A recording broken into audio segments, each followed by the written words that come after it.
John Woo directs Silent Night. It stars Joel Kinnaman. It's a holiday action movie, and it has all the hallmarks, all of the pieces that you would want out of a movie like this, out of a Die Hard, out of a Lethal Weapon, out of something like that, where you have action and Christmas and holidays and a father on a revenge tour and John Woo. And yet the movie takes all of that and squanders it.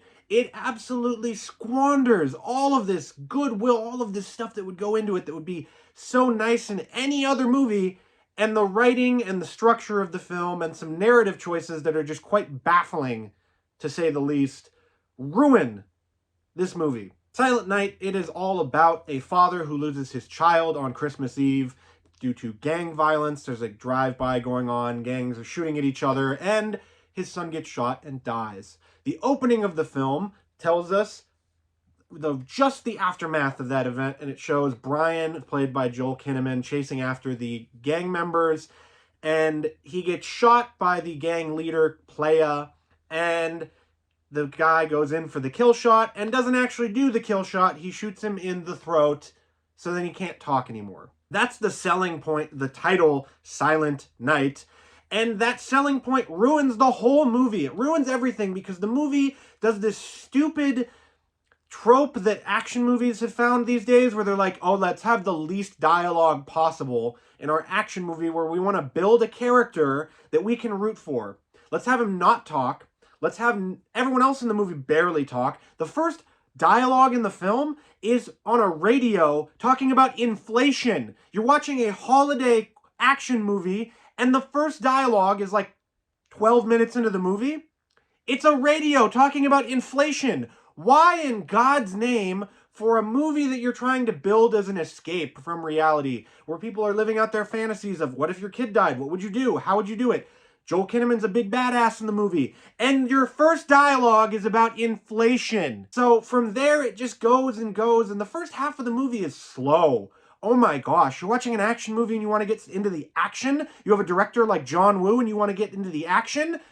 But you don't, because the first half of the movie is so damn slow. It just plods along and shows you sort of Joel Kinnaman's character, you know, learning things about the gang, learning how to use guns. It's like an extended montage that could have been, I don't know, 10 minutes, and ends up as the first half of the film. And also, the actor, Joel Kinnaman, is already an action star. He's already jacked out of his mind. And so the idea that he would have to be slowly lifting a kettlebell and all of this, I get it, showing his rehab from his accident and getting shot. That's fine. That shows that he's, you know, determined. That shows that he's, you know, got all of the characteristics that you want to have an action star. But then the other stuff, it's just like, no, he's already huge. You don't need to show us him getting huge because he's already huge. The dude looks like he can do 50 pull-ups already. We don't need to see him struggling to do one. That, at the heart of it, and everything else in Silent Night ends up as so disappointing because, one, you build up this huge action star in Joel Kinnaman's character, Brian, and then he gets his ass handed to him by an accountant.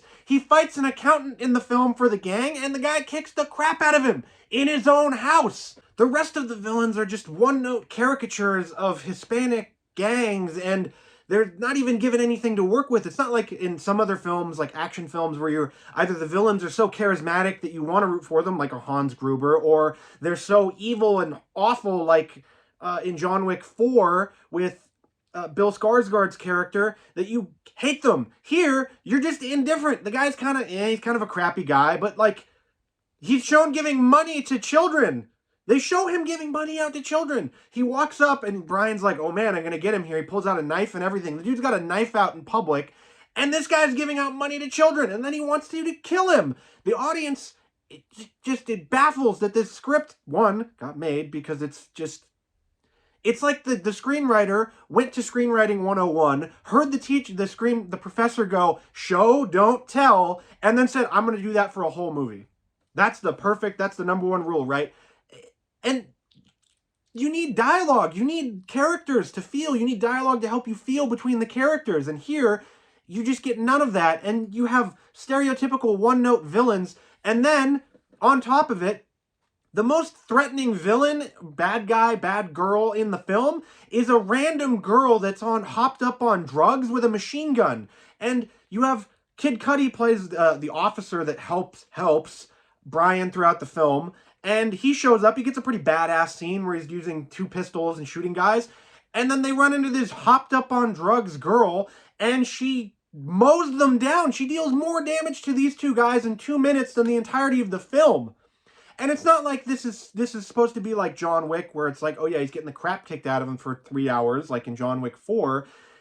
Brian is shown, besides the one scene where he gets the crap kicked out of him by an accountant, as being pretty badass. He's just driving around shooting gang members and everything. And here, this chick, the 2 guys, the 2 heroes, logic goes out the window because she reloads the slowest I've ever seen anybody reload in a movie, pulls out another clip, slaps it in the machine gun, and then keeps spraying and praying, and they get shot. It's mind-numbing, some of the decisions that the characters make, some of the story decisions that the script made here. And the script, all of that covers up the absolutely thrilling action scenes that John Woo directs. There's some car chases in here that are breathtaking to watch, besides some CGI that gets used. There's a scene here where Brian is going up a flight of stairs, shooting guys, getting in fistfights and everything. That would be the centerpiece of a great action movie, a great holiday action movie.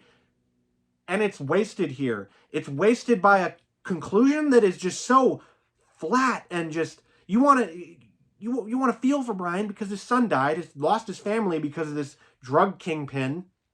And then at the end, yeah, he doesn't really get to do anything cool. They waste this whole action set piece on just like the flattest ending you can think of. And then on top of it, this is billed as a Christmas holiday action movie. And guess what? This could have happened at any point in the year. Arbor Day, 4th of July, birthday, Labor Day, Halloween, any time of the year that there were gang members driving by this dude's house trying to shoot each other up. His son could have been outside on his bike and gotten shot. Outside of a Christmas sweater and then maybe some sort of Christmassy imagery at the end, this doesn't use the holiday at all. This adds fuel to the fire for people that think that Die Hard isn't a Christmas movie, because it is. That they're just using Christmas imagery and there's no sort of Christmas around it. This could have happened at any point in the year. It shows a calendar going through the guy, through his journey of his whatever, trying to get better and get to the guys. He waits until Christmas. If this happened on Labor Day, he would have waited until Labor Day. So it just doesn't even use the Christmas, the holiday theming very well, and it just wastes. We don't have that many John Woo movies left, folks. We don't. And it wastes his directorialship, his masterclass in action, with just some mind-numbing, baffling choices that neuter the main character, neuter the action, and just make it into a kind of boring movie at points. Silent Night is just mind-numbing because there's something good that was here in this idea. The idea of a father going out and just sacrificing his own life to get back at the dudes that killed his son. That's something we can all relate to.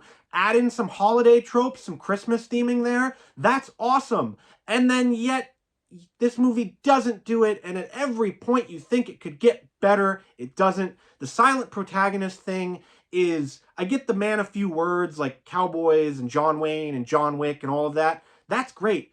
It adds to it when they do speak. Here, you take away the voice of not only the main character, but then you make the choice of just everyone in the movie doesn't talk very much.